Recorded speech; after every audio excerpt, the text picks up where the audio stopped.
We now come to the 10-minute rule motion. Nickie Aiken. Thank you, Madam Deputy Speaker. I beg to move that leave be given to bring in a bill to provide for the regulation of the carrying of passengers in Greater London by pedal cycles and power-assisted pedal cycles for hire or reward and for connected purposes. Madam Deputy Speaker, I'm sure honourable members will be familiar with the sight of pedicabs or rickshaws on the streets of London. Pre-COVID-19, they might have come out of the theatre to a row of pedicabs ringing their bells, playing their music, touting for business, haggling over trips to stations, restaurants, bars or hotels. They may seem like a fun way to end an evening, a white-knuckle ride through the streets of London on your way home. But you may find there's a sting in the tail. You may be told, when you arrive at your destination, that the price you originally agreed to was for one person, and that as you were two, it is now doubled. I have heard of tourists being charged upwards of £100 for a mile journey. Surely, you wonder, pedicabs must be regulated. They must run a meter, be insured, have their vehicles regularly inspected for faults and roadworthiness. Shouldn't they have to undertake the same checks and balances of other vehicles for hire? Our traditional black cabs and private hires, such as Uber, are heavily regulated. Well, sadly, none of the above is true for pedicabs. Due to a loop in the Metropolitan Public Carriages Act of 1869, pedicab operators are not classified as stage carriages. As a result, there is no requirement for insurance, no requirement for fares to be fixed or consistent, and no requirement for vehicles or drivers to be quality assessed. They are the only form of public transport in London that is not regulated in any way. And estimates suggest that there are around 2,000 of them in operation in central London alone. Alongside the fact that because pedicabs are not insured or checked in any way, they are a risk to those that use them. They are proving to be a risk and disruption to Londoners at large. They often play loud music late into the night as they drive the streets. They can drive dangerously on the pavements, putting pedestrians at risk. Accidents are becoming more frequent and hit and runs are not uncommon. They have also been known to promote criminal behaviour. According to a 2015 Evening Standards report, pedicab drivers were being paid tips by prostitutes for taking passengers to brothels for sex, as well as reports of facilitating drug dealing across the city. Westminster City Council receives a large number of complaints regarding pedicabs. In 2016, the last year for which the Council maintained figures in this area, approximately 1,000 Council-led interventions against pedicabs were required. However, this is not to say that all pedicab drivers or operators behave in this way.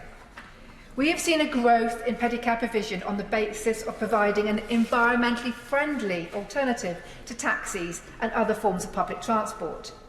Some operators have taken it upon themselves to insure their vehicles and drivers, as well as regulate their fares.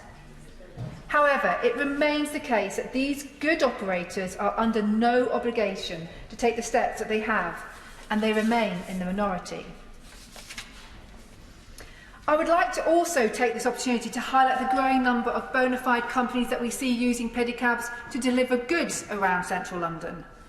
Of course, they offer a more environmentally friendly delivery service, which should be welcomed. It is not about taking them off the roads. I would wish to encourage much more greener vehicles such as these on our streets, as long as they are roadworthy and the drivers have been checked. That is why I and a cross-party group of London MPs have brought this bill before the House today.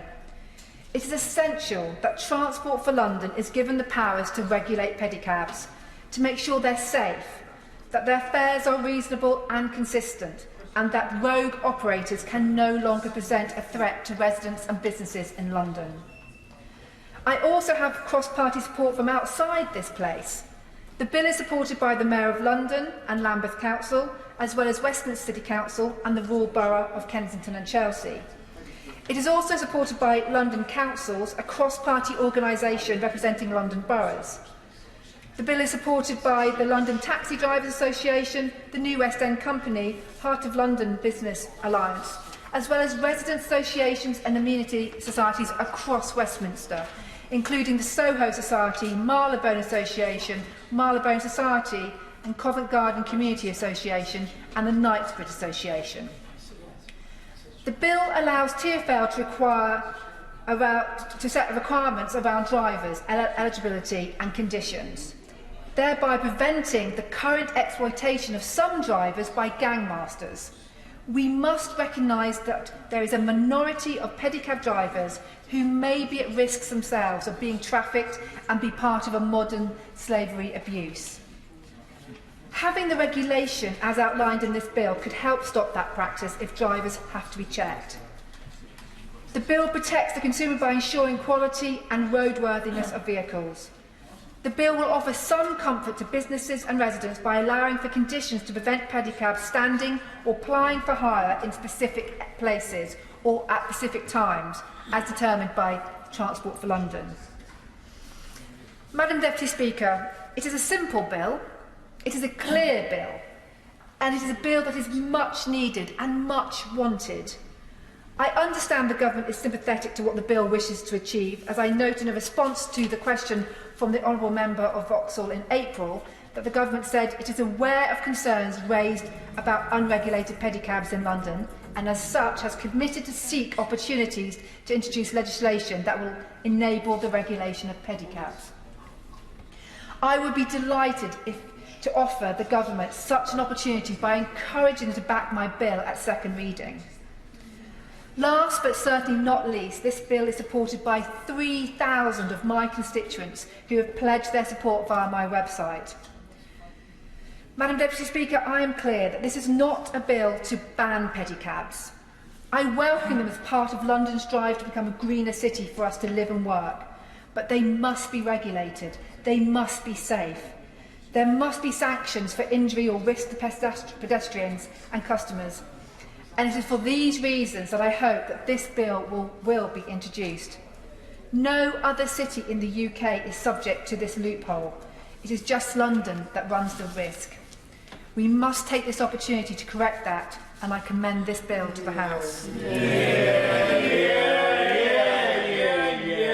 Well, the question is that the honourable member have leave to bring in the bill. As many as are of that opinion say aye. Aye! Of the contrary, no. I think the ayes have it. The ayes have it. Who will prepare and bring in the bill? Madam Deputy Speaker, the bill is provided by the Felicity Buchan, Andy Slaughter, Karen Buck, Florence Eshalomi, Meg Hillier and Wes Streeting, and myself. Nickie Allen. Clark. Pedicabs, London bill. Second reading what day? Friday the 12th of June. Friday the 12th of June. Thank you. The clerk will now proceed to read the orders of the day. Counter-terrorism and sentencing bills, second reading. No.